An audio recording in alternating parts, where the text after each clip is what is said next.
Hello everyone. So I'm Rich. Sorry for the convoluted title up there, but I'm doing my NIHR fellowship at the minute, but I'm also a physiotherapist by background. And I'm going to talk to you today a little bit about my journey into this fellowship and a little bit about my PhD project that I'm currently doing. Now, Kate asked me to, like I said, talk about my research journey. And I know it's getting late on in the day, so if you want something fun to do whilst we're in this final hour, just keep an eye on Kate and see if you can spot the moment where she realises it was a mistake to ask me. Whoever gets closest to that point gets a lollipop. Because I kind of fell into it. This was never the plan for me. Get me out of here. I always wanted to be a clinician. I always wanted to be a very high-functioning clinician. I never had research on the agenda. But as part of my progress to become a very high-functioning clinician, I had to start doing some MSc modules to start building up my talents, so to speak. And I kind of got the research bug from that. So doing a couple of modules to develop some extra skills, someone said to me, why don't you do a couple more modules and you can get an MSc out of this? So I kind of said, okay. And that led to a dissertation, which led to a publication. So I was just pausing for an applause there. Didn't come. It is late in the day, isn't it? Thank you. And it's probably not the audience to be bragging about a publication. That was just the first one. There were more to follow. I'll not talk about that. Anyway, I digress. Following on from my MSc, I kind of got the bug for research, so I started seeing what else was available out there for HRP, and there wasn't much back then. I did my MSc in 2017. There wasn't many avenues a physio could go down at that point, so I started piecing together little bits that I could. I undertook the NIHR at that point was doing an internship for a year, so I did that, and again extended my interest in research, started looking for the next thing. Kate excellently put on the Clinical Improvement Scholarship at St Richard's, Western Sussex, the legacy UH Sussex, which is now called the Chief Nurse Fellowship. So I developed more skills in quality improvement and research from that point. And another publication.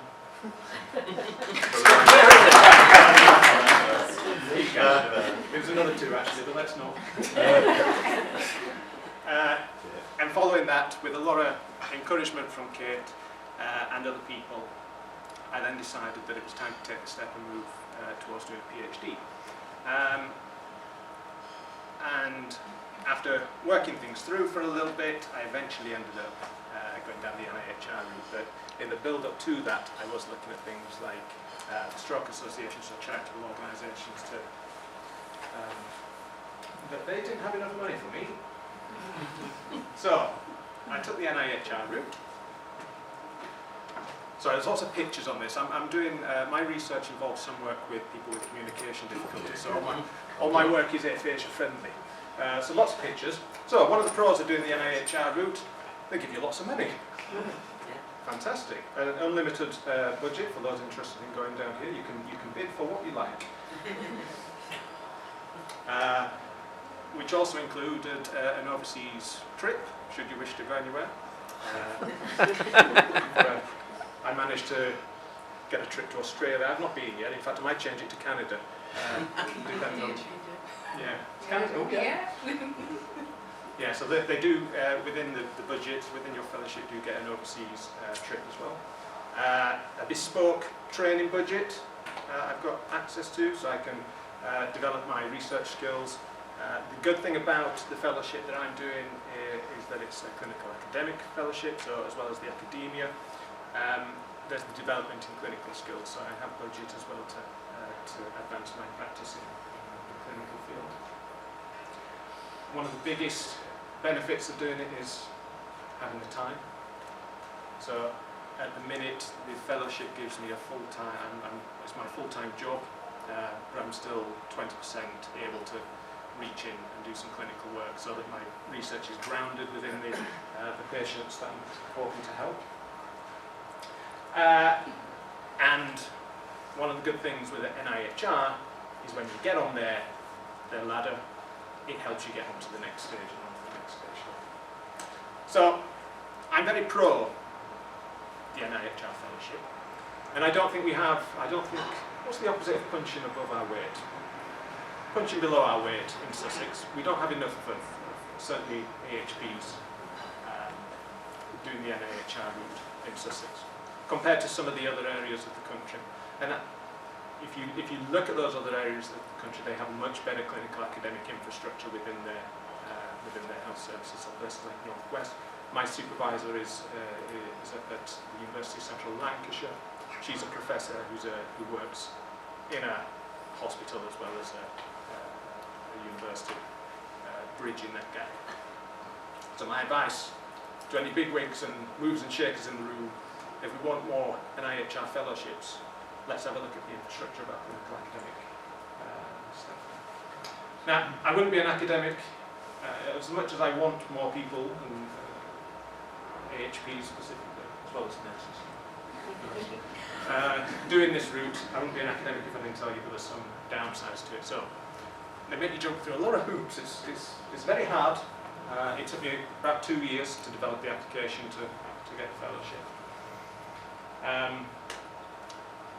Because of how competitive it is nowadays, they expect you to already have some publications, which wasn't always the case, but I think as it's becoming more competitive, so you need to have some research experience under your belt beforehand. Like I said, it took 2 years whilst you're in a full-time job, so that picture is sleepless nights and weekends and 5 AM telephone calls to Australia to plan my trip. And one of the downsides is that you need to get used to rejection, and quite harsh rejection as well. The first time I went through through one of the processes, I had to get used to the word that my application was uncompetitive, which is not a nice word. I just let down gently. So I'm going to talk to you a little bit about the research project that I have underway. Now, you know those research projects where people they're quite pretentious. They have an acronym that they try and slot some letters in to try and make a word. Well, I thought, I want me some of that. So there's mine. My study is BMOR, or Exploring the Benefits and Expectations of the 6-month review for stroke survivors. So that was the first year of the PhD. Which I'm sure you'll agree was time well spent. So, what am I looking at? I don't think it'll come as a surprise to anyone that the stroke is a very common condition, and the impact that it can have on someone's life is multifactorial and long-lasting. It can affect people physically, psychologically, emotionally, socially.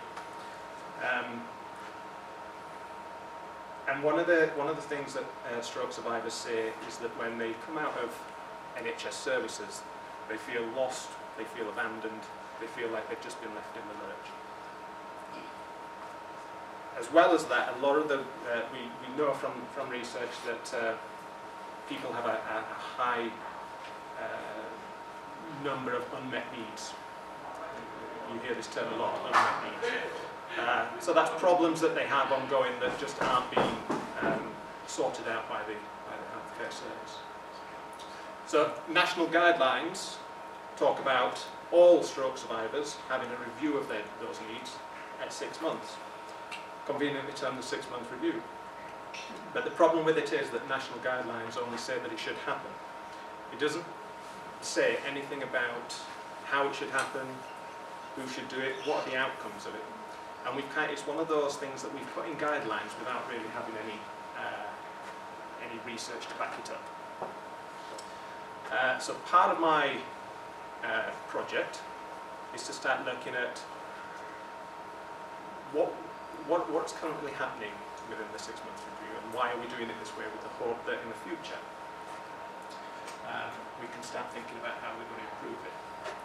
So this is an overview of my project. It's in 3 stages. So this year, as well as designing a logo, I've been doing a national survey of practice. So this has been going out to all the 6-month reviews services within the country and asking them questions about how they're currently functioning, who's delivering it, why are they delivering it the way that they are.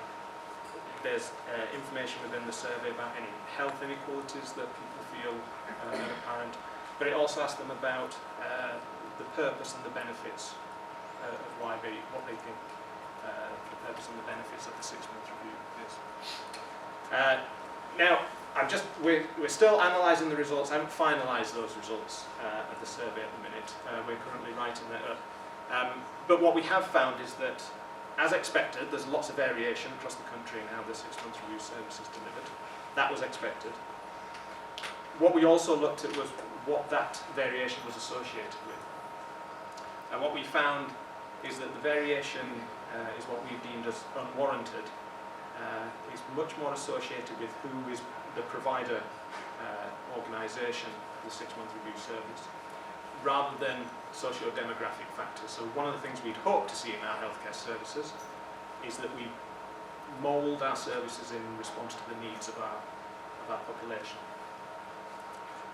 The early findings from what we've seen in the survey so far, and what we're going to look at deeper in the next 2 stages, is that we're designing health services based on what's easy and what's beneficial to the service providers rather than the service users.